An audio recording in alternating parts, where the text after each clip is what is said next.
Welcome back to another edition to the Inner Edge podcast. Today we're going to explore a topic that lives deep inside so many people, often quietly, often painfully, and often without words. Today we're going to be talking about shame. Not guilt, not regret, not simply feeling bad about something we did. Shame is deeper than that. And shame is a feeling that says something is wrong with me. It is the voice that makes a person hide, disconnect, shut down, overperform, people please, or carry pain alone because they believe they are not worthy of being fully seen. And when shame is connected to trauma, it can shape the way a person sees themselves, their relationships, their parenting, their marriage, their faith, and their body, their work, and even their ability to receive love. Chaya, I'm so happy to have you back, and this topic we've been discussing for a little while now. I'm so happy we're able to find time to get together and do this. You know, when we talk about shame, can you tell us a little bit about how it presents itself and how you see it when you're working with clients? Yeah, I think the biggest part is that when I'm working with shame, it's insidious. And that's really difficult because you can't really name it, you can't place it, you don't really see it. It's not so visible. And what's difficult about that is that many times it's the engine that's running and driving all the other symptoms that a client is coming in with, or that a group of people are struggling with, or in our greater culture. Right. A lot of our lives and a lot of how we kind of move around our world is being run by shame, Right. and we don't even realize it. So that's what I would say is the most difficult piece to shame, is that it's lurking underneath, and we name it other things, and it expresses itself in very different ways, but it's all hidden, it's all underneath, and it's what's causing so much of our pain. Wow. You know, just thinking back, growing up, I heard it in school, I heard it at home. How does this person have no shame? I always heard, like, if a child wasn't behaving, or even if I wasn't behaving, like, where's your shame? I don't remember the context of the situation, but I feel like it was used a lot. Is there a healthy way to use shame? Unhealthy way to see it? Yeah. What's your experience with that? Yeah, I really love that question. I think that we want to maybe take it apart a bit more and break it down. So, shame was created for a reason, and we do need certain parts of shame and a certain amount of shame in order for us to live moral lives, I guess. In order for us to have a moral compass, we do need a certain amount of shame. I always think about this episode I saw once on Seinfeld, where he's describing this line at a bank, and everyone's kind of just standing there and waiting patiently. And then there's always that person before you who just didn't get the memo that the line has moved. And really inside you want to say, "Sir, come on, where's your head? Don't you see that the line moved? Just move."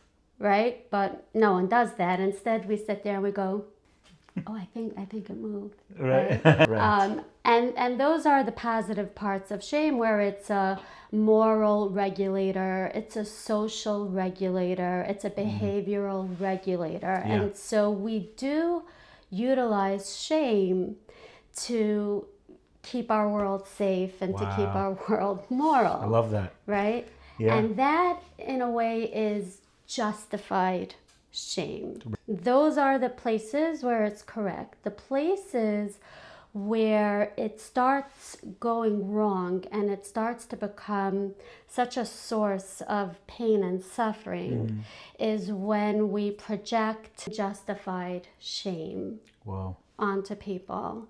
And those are the things that we shame others for and shame ourselves for, when it's actually really not a social regulator, it's not a moral regulator, it's not a behavioral regulator, it's just things that we actually can't control. Wow. It's amazing. And we kind of put our entire identity into unjustified shame's hand, meaning to say we feel shame when we don't have enough money. We can't really control that. We can do certain things, but we ultimately can't control that. We can't control the way we look.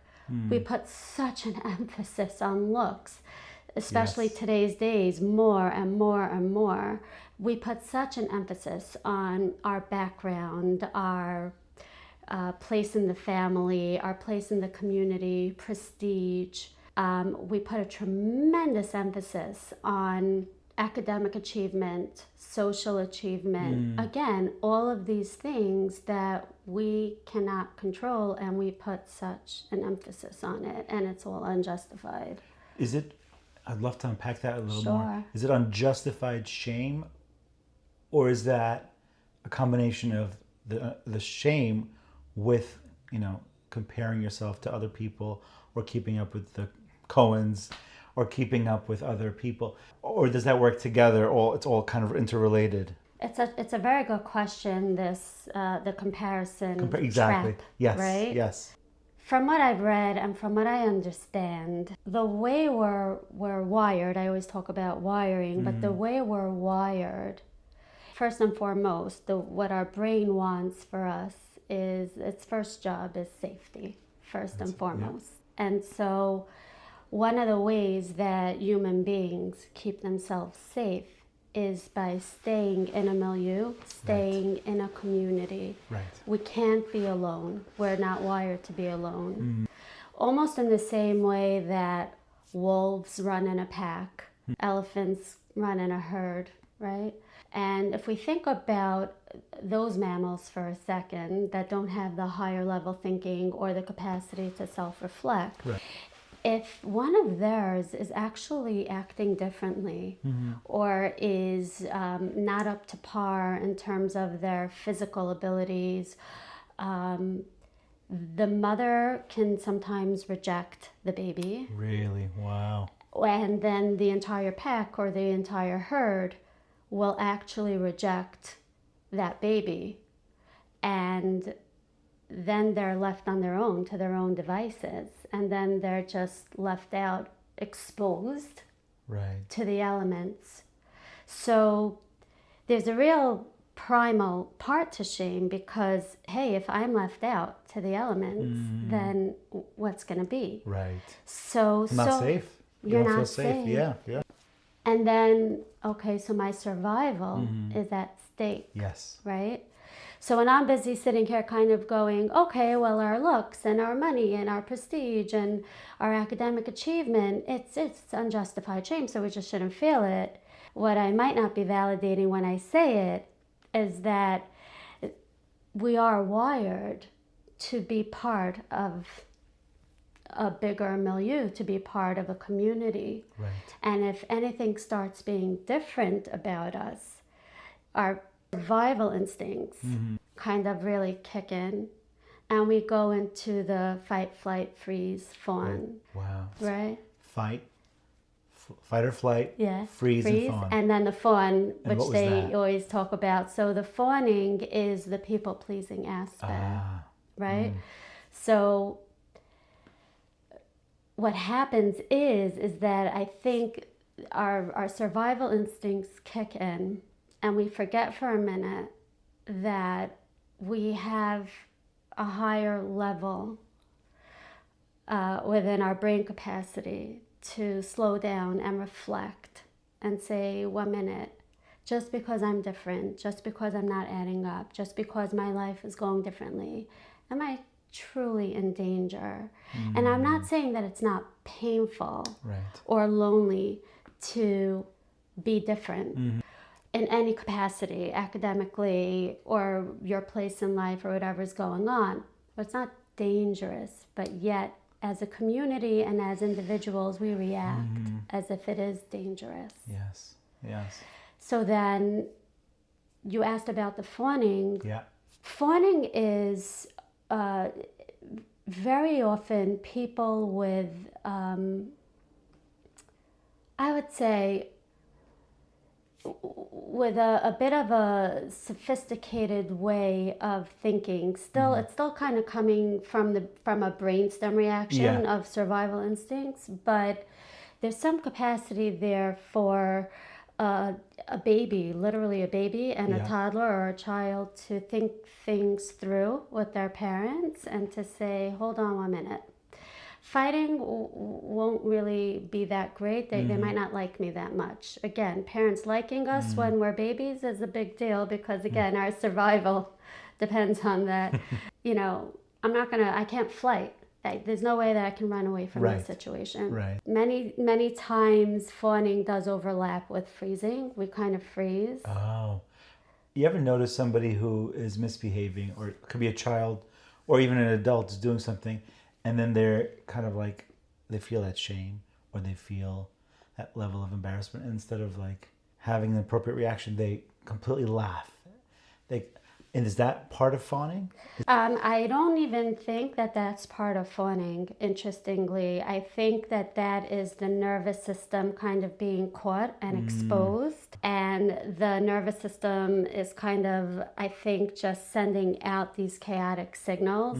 The child or the person's trying to regulate, but different parts of the brain, I think, are being lit up in that moment. Wow. And so they kind of go to these interesting responses. And when I think of fawning, there's an unconscious decision that a person's making in the moment, which is, I'm going to betray my needs and wants for the other person to like me. That way, I'll stay safe. What happens is that when we're older and we don't actually need to depend on others to that extent, we're still working under that strategy, under that very young strategy.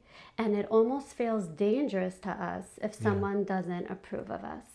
Yeah. So what makes, I guess, shame so hidden, even when it's affecting a person's relationships or like parenting or just work or inner life? Like, in other words, let's just say someone is when you're sitting in a room with someone, or you're sitting in a room full of people, but you're secretly feeling, I'm not okay. What might be happening underneath that the person who, let's just say, is feeling they're not okay? Will they feel rejected? Do they feel shameful? Because you mentioned a lot of times people feel that they want to fit into the social norms. Being different feels unsafe. I guess it's like a twofold question. I'm sorry.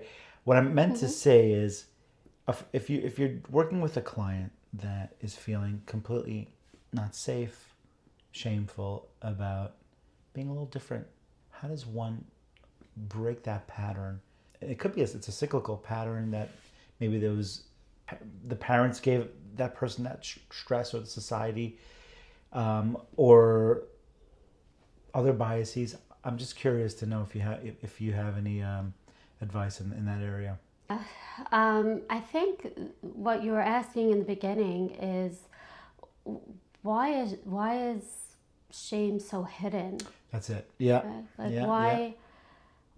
Yeah. I kind of call it like hidden in plain sight. Right. Right. Right. Yes. I created a workshop on this, and I call it hidden in plain sight. Number one, I don't think that there's enough education really around shame and how much it rules our life and our decisions. So I think that the more I can talk about it, or the more people talk about it, and the more people learn about it, that would be the first step in creating a space where we expose shame for what it is.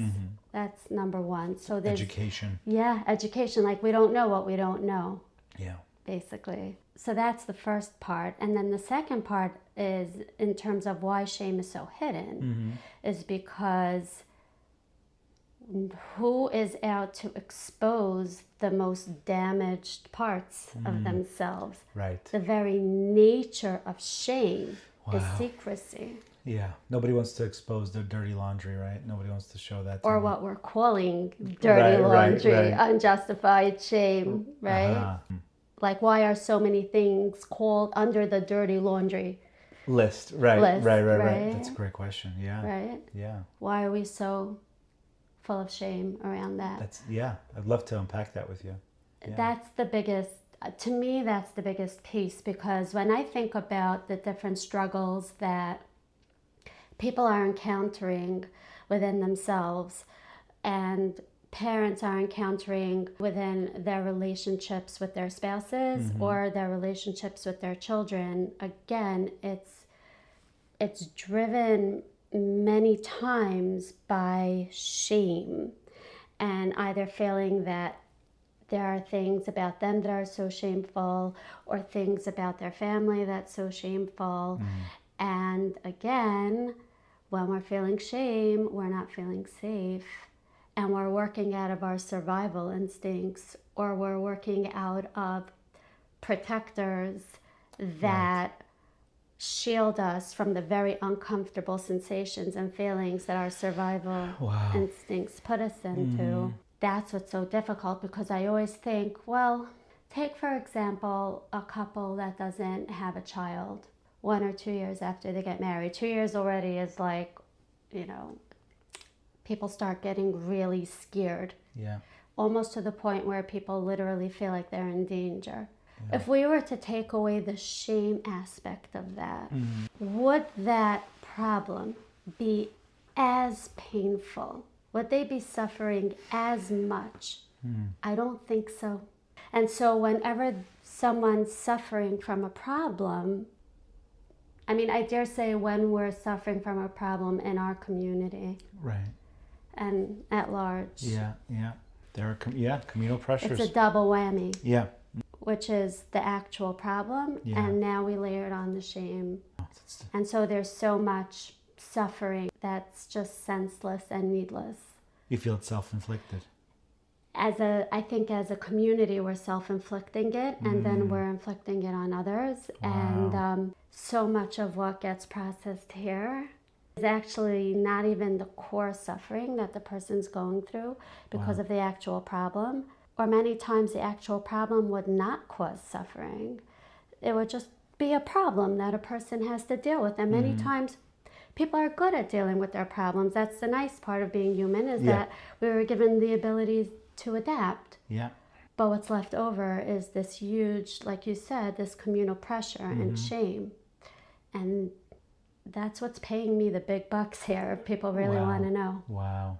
In your line of work, and you're dealing with these challenges, these nisayans you call them, how do you help people navigate? How do you, help people break out of that? So I want to call it a cycle.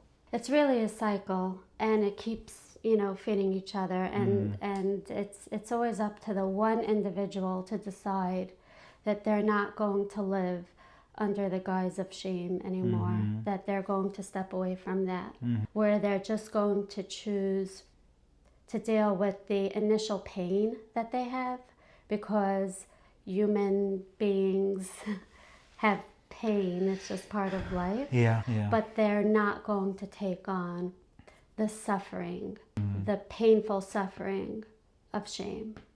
And many times, Marsha Linehan, who created dialectical behavior therapy, she calls suffering, I guess she took this from other sources, but she calls suffering the inability to accept pain.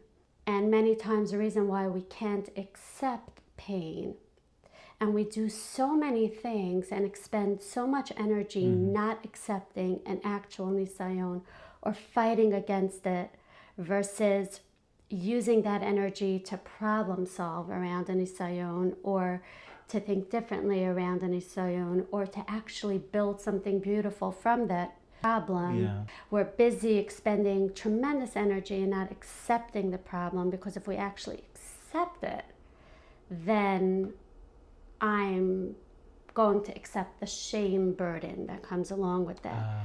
And what I've realized is, and what I try to help myself and my clients do, is to really separate the actual problem from shame.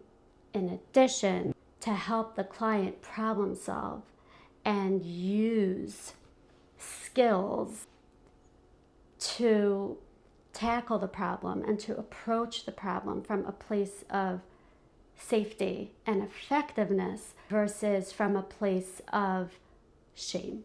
So the way that would look would be, That's my next question. let's say somebody has a chronic illness, right?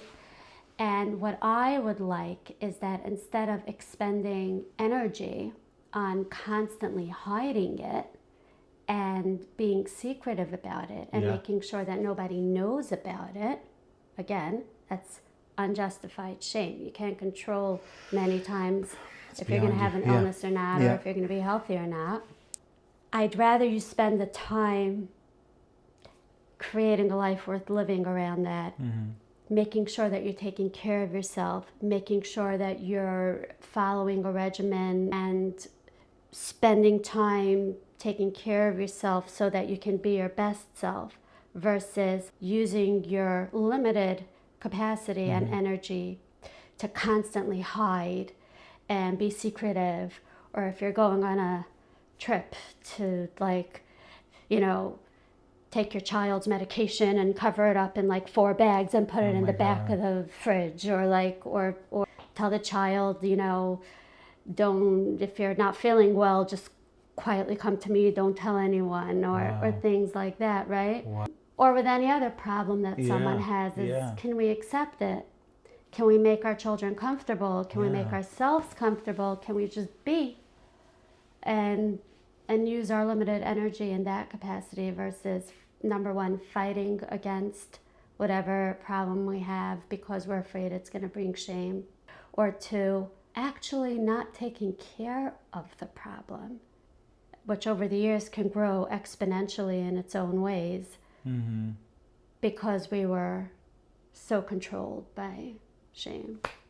Wow. So somebody who's watching this, let's just say they went through something traumatic. They went through a divorce after many years of marriage. They found out their husband or spouse or themselves have some kind of a debilitating disorder, disease, or something health related. How did they go about dealing with the situation in a healthy way and not, like we said, you know, unjustified shame or bringing that shame into their lives, which brings so much anxiety and other things, I'm sure. So much pain. So much, needless pain. Yeah. The first part is, number one, is that shame tells somebody you're defective, and so we could never accept you. We're going to reject you. That's a very harsh way to treat somebody when they're suffering, right? One of the biggest powerful mechanisms that targets shame is compassion. The first place, though, that we need to start with compassion is having compassion toward ourselves. Wow. And so when the inner narrative, the inner critic starts coming up and saying, you're defective, there's something wrong with you, everybody else has this together, you're the only one, to slow it down and say, hold on. Number one, let me identify this. This is shame. Let's put a name. Let's name it to tame it, first of all. I like that. I don't have to marry this. This is shame. Next, this shame is making me feel terrible, because let me tell you something, a fight, flight, freeze, fawn, sensations of that are really unbearable. And not only that, many times there's a public exposing nature to shame, where someone's face turns red, their shoulders are hunched, they're turning away. You can see shame in people's postures, in people's faces. And what you want to do is slow that down and say, I'm really suffering from this. Let me slow this down. This is shame. It's making me suffer. Instead of continuing to listen to the inner critic in this moment, even if it's right, Let's say I'm a mother who mistreated my child this morning.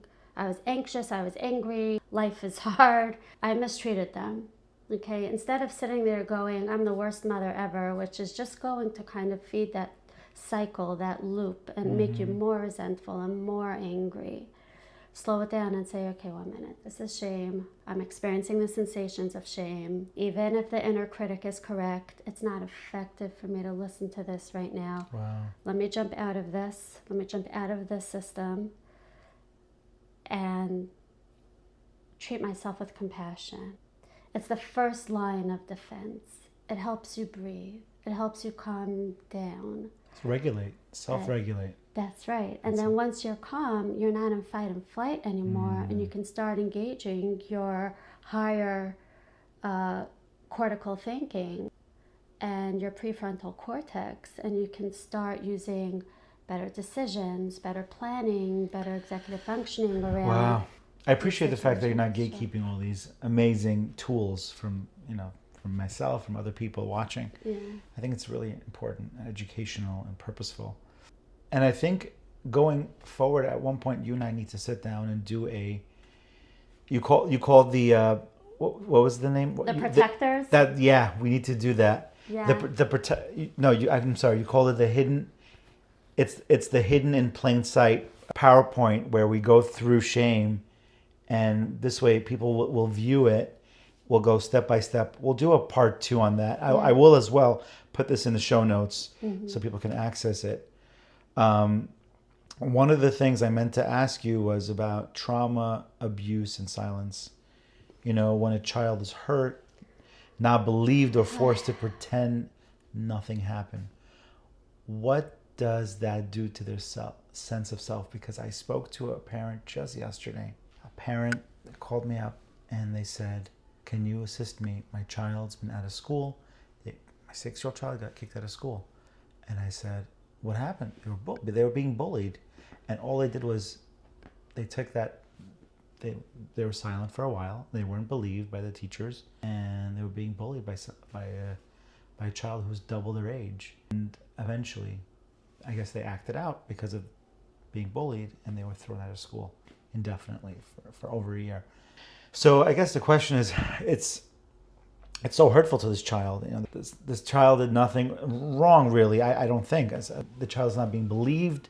So I guess the question really comes down to, what do you make out of that, and how do you help them navigate? How do you help a parent navigate when you have a situation like that? It's like it is like silent trauma. That's what I would say. In other words, there are so many things to unpack here. Yeah. In regard to bullying, I want to talk about that for a second. There are a lot of aspects to bullying, as in power and power differentials, and wanting to hold on to that power, again, almost in the same way that different species and mammals kind of want to hold on to their power, or kind of fight with each other over that. So there's definitely that aspect, right? At the same time, I was talking about our survival instincts that protect us against shame. One of the biggest protectors that people use against shame is aggression. And that can be verbal aggression, that can be physical aggression, that can be an outer critic where you're constantly pointing out other people's flaws and making them feel terrible so that it can drown out the inner critic. Wow. That somebody has within themselves. So if I'm highly uncomfortable with what my inner critic is telling me, let me at least amp up the volume on my external critic and have somebody else feel what I'm feeling right now. Wow. Yeah. Right? Yeah. So misery likes company, right? That's what's going on in schools, and the bullying doesn't end there. I have women coming here who are like, I'm going to be going to upstate. I'm going to be going upstate now, and you wouldn't believe what goes on upstate. Married women, we would think that they graduated high school or whatever the case is, but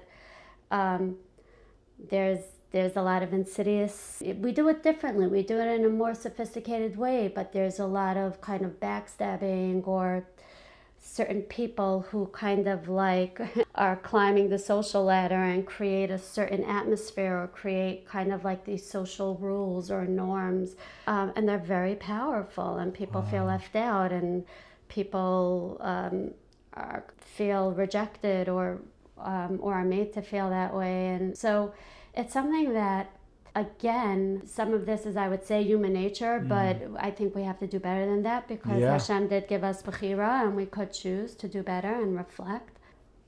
But it's then up to each individual to say, I'm not going to live a life that's run by shame and my shame protectors. I'm not going to continue that cycle.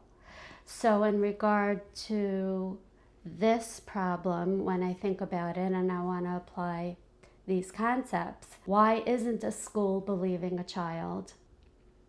I don't know, number one, who the players are in the school. I don't know the shame levels and the shame protectors that the principals might be grappling with. I don't know if the parents of the children who are bullying are people who their protectors put them into a place of power and aggression and prestige, and many times these people are good in business, and maybe they're contributing something to the school, so it's not in the best interest of the school personnel to protect the more vulnerable. Wow, I like how you're going through the hierarchy. Right? Yeah, you're going through right. very and so deep. Then what ends up happening is that it's much easier to tell children, that didn't really happen. Oh, you're being dramatic. Oh, I didn't see it happening. I didn't see it, you know, because they're not going to bully in front of us. It's insidious. They shame people secretly, right? On the bus, near the bathroom, when people don't see. So we're not going to believe you. And what does that do to a child and a person when they're not believed? What we're basically telling them is, you don't matter. You have no worth. You don't matter. What you're saying doesn't matter. Your needs don't matter. Your feelings don't matter. And then the child walks around with whatever it is that I say or do. It doesn't, I don't matter. I'm not worth anything. And that is the core.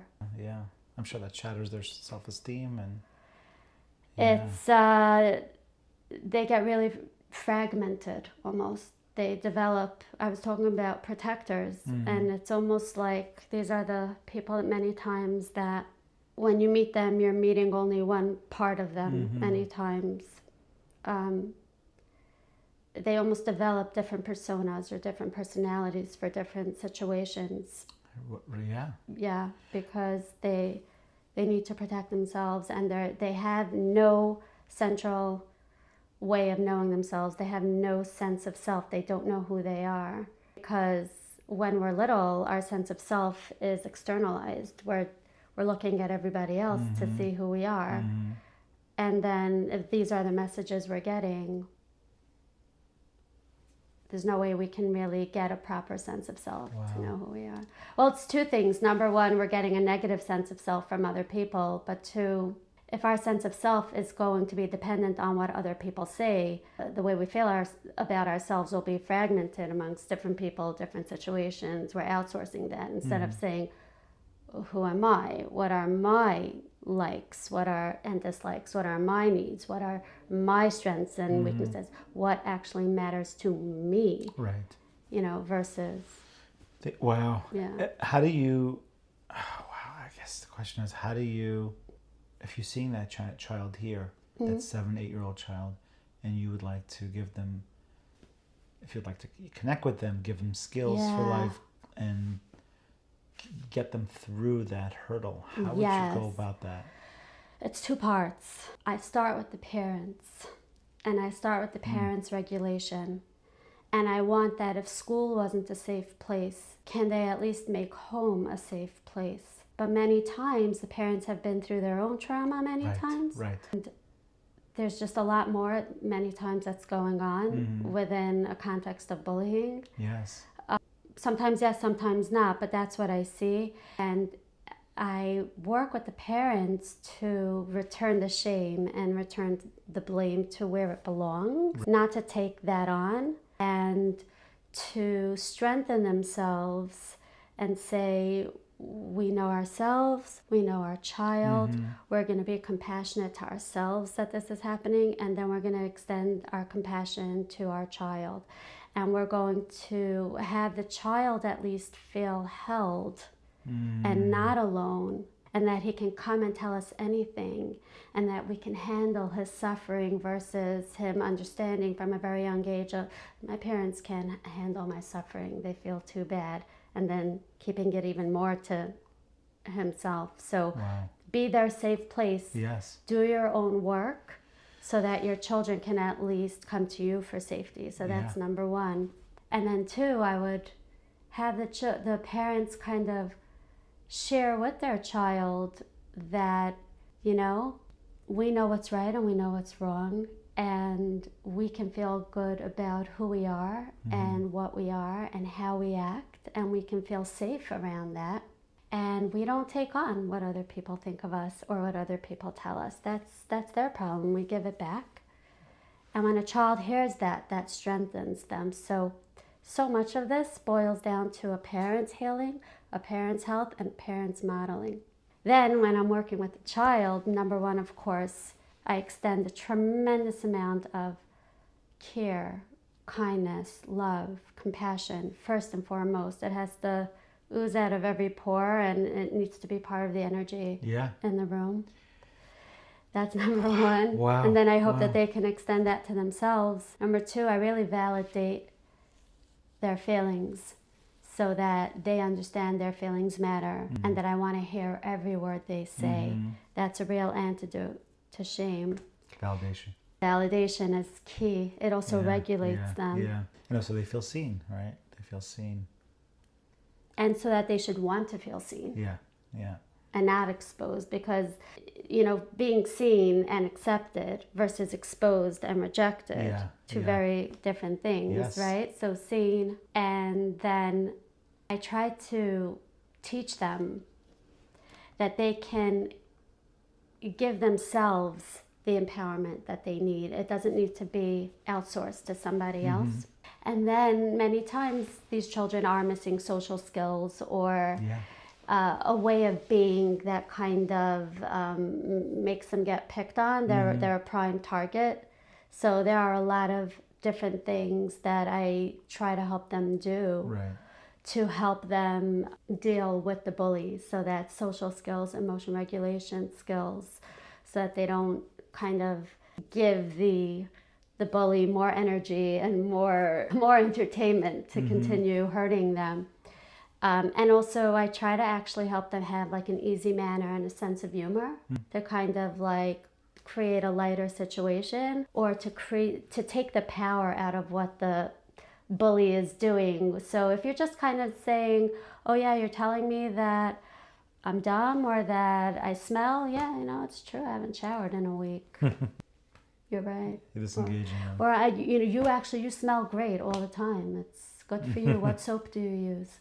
Or you're so smart. I'm so happy for you. You're so smart. I wish I was as smart as you. So we teach them these things. And what's that? Is there a name for this? It's interesting. Izzy Kalman came up with this program called From Bullies to Buddies. And he teaches children how to use an easy manner and a sense of humor and kind of their agreeableness. Yeah, I love that. Izzy Kalman? Izzy Kalman, wow. I love this. This is a great conversation, great topic. What do you say to the person who feels ashamed of their past? None of us are perfect, right? Of their emotions, their family story, and their, I'm sure a lot of Holocaust survivors, of their mistakes, even their body or their pain. Based on what we said education was part of it, educating themselves, validation. And I guess the real Iker question is, how do they really accept their life circumstances and what they went through in their past, and looking in their laundry and saying, yeah, this is part of it. It's part of my story. Yes. What I find a compassionate stance from a therapist or parents or, the people in charge, I guess. I mean, a therapist is not in charge, actually, but we're a partnership. But what we want to do is model a tremendous amount of compassion. And what we want to do is model a tremendous amount of compassion towards our own mistakes, and do that in front of children so that they can kind of start living in a world where they can make a mistake, and instead of going towards criticism, they go toward compassion. Wow. So if I'm dealing with a parent, what I want to do is then, if I want them to model compassion, is I have to extend a tremendous amount of compassion toward them, number one. And then two, create a space where they actually don't feel judged and feel safe enough and held enough to actually expose themselves to their prior actions, to their prior life, which again can bring up very scary sensations. But if during those times we can create a container in which they realize, I'm uncomfortable, I'm really uncomfortable, but I'm not in danger. We can keep those protectors and we can keep those old strategies that are so harmful at bay. And then parents of children or clients who need to tackle their own lives can then look in the mirror in a safe way and say, okay, so I made some mistakes, or I've been living in a way that doesn't work for myself or the people around me. I'm not a horrible person. Doesn't mean that I'm defective. Wow. And I can move forward, and I can maybe try different things, and we can just have a more easygoing, kind of more permissive atmosphere around our actions, and experiment and learn by trial and error, and move forward. And it doesn't need to be a do or die kind of thing. That's number one. Another thing that I really try to do is I really kind of drive the point of justified shame and unjustified shame, and really educating people that whether you're feeling shame or not, do not walk around capitulating to unjustified shame. And even if it's causing you pain as a parent or as a client or a child or whatever, don't make decisions out of that painful place that will make your life worse or other people's lives worse.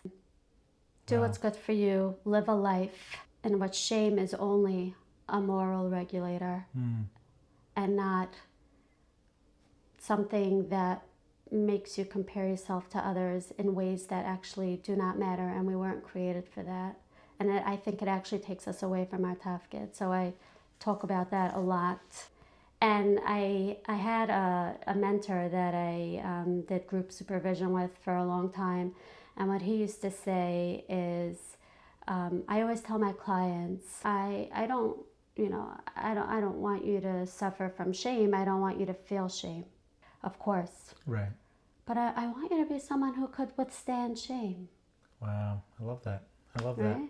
We could withstand it, and we'll be okay, just as long as we're not making our lives worse or other people's lives worse because of that.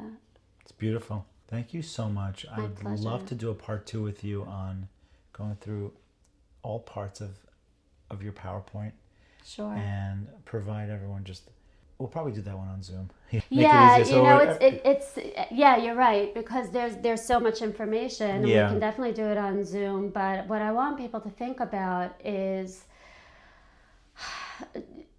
for a minute, to reflect on what's your acceptance level towards yourself? What's your acceptance level toward the spouse that you married, that you think might be causing you shame in the community? What's your acceptance level towards your children who aren't doing well academically or socially, or aren't doing well in their religious life or values? Wow. Are you reacting to them from a place of unjustified shame or true concern for their suffering? For people who are single, how are you walking around in the world? Are you walking on a path of unjustified shame that other people have imposed onto you? Or are you able to organize yourself in a way that you understand that your job at the moment might be different than other people's jobs, and you have pain, other people have pain, but we don't need to take the shame on? And just in the same way that people who are married are suffering the things that they're suffering from, that they might be keeping secret, and they're suffering just as much. It's just not public in nature. If your child has an illness, if your child is going through something mentally, physically, are you imposing this unjustified shame model onto them, which just increases pain and suffering exponentially?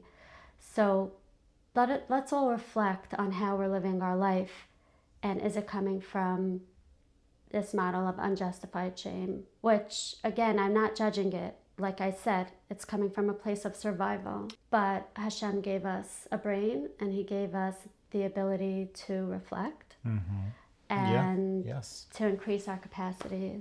I love that. And one thing that I want to end off with is the nature of shame is that it's secret.